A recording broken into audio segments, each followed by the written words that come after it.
V-Guard presents कौन जीत रहा है, को पावर्ड बाय सेंसोडाइन एंड विमल। बोलो जुबां केसरी।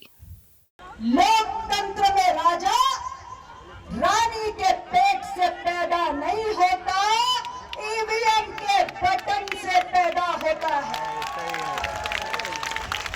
ईवीएम से राजा नहीं पैदा होता है, ईवीएम से जनप्रतिनिधि पैदा होता है। जनप्रतिनिधि का जन्म होता है और उसकी आयु, उसकी अवस्था 5 वर्ष की होती है। अब राजा नहीं पैदा होते हैं, न तो रानी की कोख से और न ही ईवीएम की मशीन से। लोकसभा चुनाव के 5वें चरण के मतदान के बीच एक बार फिर से जुबानी जंग से पारा हाई हो चुका है। केंद्रीय मंत्री अनुप्रिया पटेल की जनसभा में राजा वाले बयान को लेकर कुंडा विधायक राजा भैया ने करारा जवाब दिया है। वहीं उन्होंने मतदान के बाद अपना रुख भी साफ कर दिया है। दरअसल केंद्रीय मंत्री अनुप्रिया पटेल ने प्रतापगढ़ में कौशाम्बी बीजेपी प्रत्याशी विनोद सोनकर के लिए जनसभा करने पहुंची थी। इसी बीच जनता से वोट की अपील करते हुए इशारों में कुंडा विधायक रघुराज प्रताप सिंह उर्फ राजा भैया पर जोरदार हमला बोल दिया।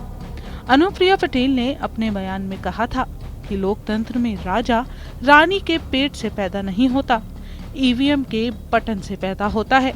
अनुप्रिया पटेल ने और क्या कुछ कहा, आइए पूरा बयान सुनवाते हैं। लोकतंत्र में राजा रानी के पेट से पैदा नहीं होता, ईवीएम के बटन से पैदा होता है।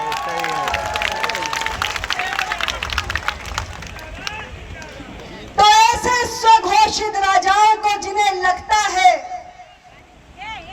कि कुंडा हमारी जागीर है, उनके भ्रम को तोड़ने का अब आपके पास एक बहुत बड़ा सुनहरा अवसर आ चुका है। मैं आपसे कहना चाहती हूं कि इस बार 26 मई को आप ईवीएम का बटन दबाने जाएंगे तो याद रखिएगा कि इस देश के अंदर अब केवल मतदाता ही सर्वशक्तिमान है और राजा या रंग बनाने का काम सिर्फ आप मतदाता भाइयों के हाथों में है।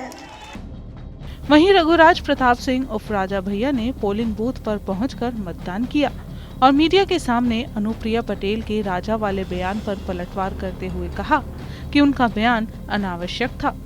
राजा या रानी अब पैदा होना बंद हो गए हैं। ईवीएम से कोई राजा पैदा नहीं होता है, ईवीएम से सिर्फ जनसेवक ही पैदा होता है या जनता का प्रतिनिधि पैदा होता है।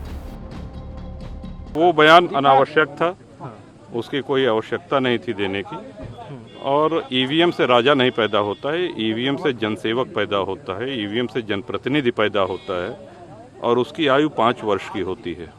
5 वर्ष बाद जनता जनार्दन निर्णय करती है कि इसको पुनर्जन्म पुनर्जीवन देना है कि नहीं देना है। तो राज परिवारों से किसी को कोई क्यों कुंठा होगी, 7-8 दशक बीत गए हैं, देश आज़ाद हो गया है, अब न राजा रहे न रजवाड़े रहे। अनावश्यक बयान था ये।